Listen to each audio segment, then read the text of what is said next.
अस्सलाम वालेकुम दोस्तों, आप देख रहे हैं जन्नत की नगरी। अस्सलाम वालेकुम दोस्तों, उम्मीद करते हैं कि आप सब खैरियत से होंगे। आज का वाक़या हमारी रेगुलर लिसनर फ़ातिमा ने भेजा है। वाक़या शुरू करने से पहले एक छोटी सी रिक्वेस्ट है, आप हमारे चैनल को सब्सक्राइब कर दें और बेल आइकन को ज़रूर प्रेस कर दें ताकि इसी तरह की हॉरर वीडियोस आप तक बर वक्त पहुँचती रहें। फ़ातिमा कहती हैं कि जिस घर में वो रहती हैं वो ज़मीन का घर है। हम सब एक जॉइंट फैमिली में रहते हैं। जॉइंट फैमिली होने की वजह से हमारा घर काफ़ी कमरों पर मुश्तमिल है। हमारा घर जिस एरिया में है वो एरिया ही आसेब ज़दा है। हमने अपने बड़ों और बुज़ुर्गों से कई बार ऐसे अजीब व गरीब वाक़यात सुने हैं। जैसे हम अपने घर में एंटर होते हैं, काफ़ी टाइम पहले वहाँ एक बाग हुआ करता था जहाँ कई किस्म के दरख्त मौजूद थे। बचपन से ही वो जगह अजीब वीरान और सुनसान लगती थी। बच्चों के लिए इस बाग का गेट चाचा और ताया हमेशा बंद ही रखते थे। शायद वो यहाँ मौजूद मखलूक के बारे में जानते हों। जब हम बड़े हुए वो बाग ख़त्म करके रूम्स बना लिए गए। अब वहाँ एक पतली गली है जहाँ ख़त्म होते ही हमारा रूम है।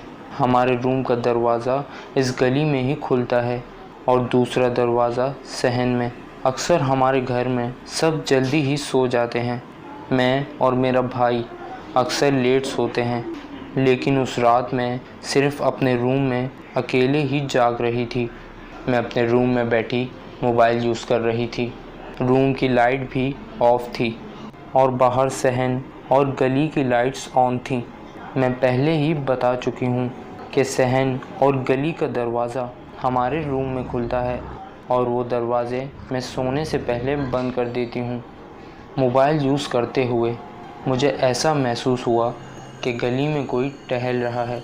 मुझे वाज़े तौर पर इसका अक्स नज़र आ रहा था और मैंने कुछ टाइम के लिए मोबाइल नीचे रखा और मैं तवज्जो से इसी तरफ देखने लगी। मुझे लगा कि शायद मेरा कोई कज़न हो जो शायद टहल रहा है। रात के 3 बज रहे थे और कुछ ही देर बाद गली से वो साया ओझल हो गया। उसी लम्हे जब मेरी नज़र सहन पर पड़ी तो वही साया एक कोने से सहन के दूसरे कोने तक चलता हुआ नज़र आया। खौफ के मारे मेरे पसीने छूटने लगे। मैं गली वाले दरवाज़े के ऑपोज़िट खड़ी थी। मेरे दिल में ख़याल आया कि ये दरवाज़ा मैं फ़ौरन से बंद कर देती हूँ। जैसे ही मैं पीछे मुड़ी तो मेरे होश ख़ता हो गए।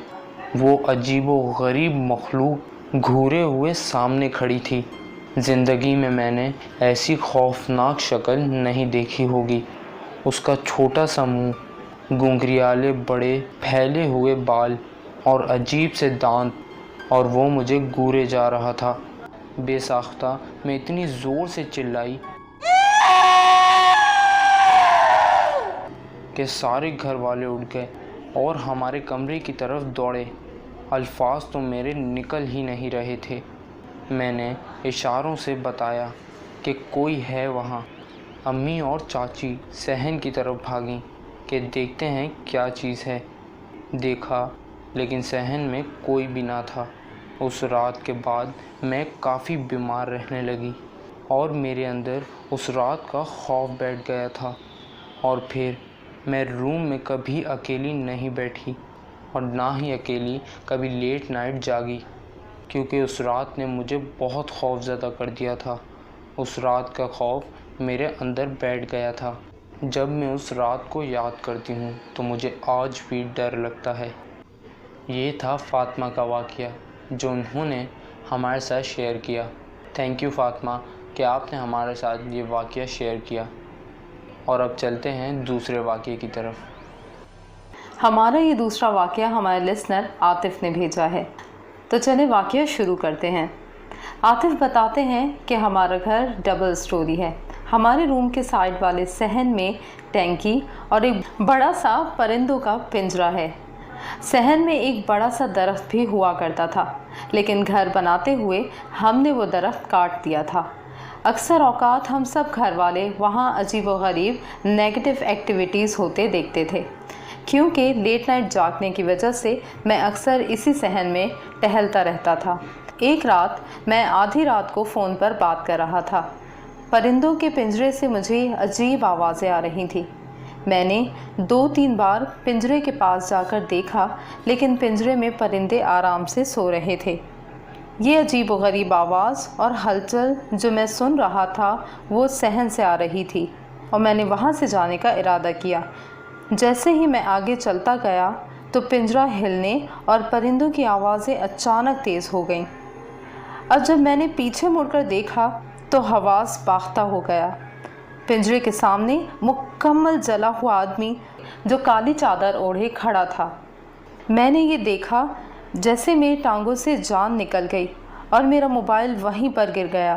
اللہ اللہ کر کے میں کپ کپاتی ہوئی حالت میں اپنے روم میں پہنچا، اور یہ خوف میری جان لے رہا تھا، اور جیسے تیسے کر کے وہ رات گزر گئی۔ اس دن سے میں نے وہاں جانا ہی چھوڑ دیا، اور پھر اب میں چھت پر رات کو جایا کرتا تھا۔ اس بات کو کافی ٹائم گزر چکا تھا۔ پھر ایک رات میں چھت پر گیا۔ چھت پر ٹہلنے کے بعد میں اسٹیئرز پر بیٹھ گیا اور میں اپنے موبائل فون میں مصروف تھا۔ مجھے ایسا محسوس ہوا کہ کسی نے عاطف کہہ کر مجھے پکارا ہے۔ میں نے ہر جگہ نظر دوڑائی مگر کوئی نہ تھا۔ پھر کسی نے قریب سے میرے کان میں میرا نام عاطف عاطف عاطف پکارا۔ اب میں نے کہا، کون ہو؟ مجھے خوفناک آواز میں میری ہی بات ریپیٹ سنائی دی، کون ہو تم؟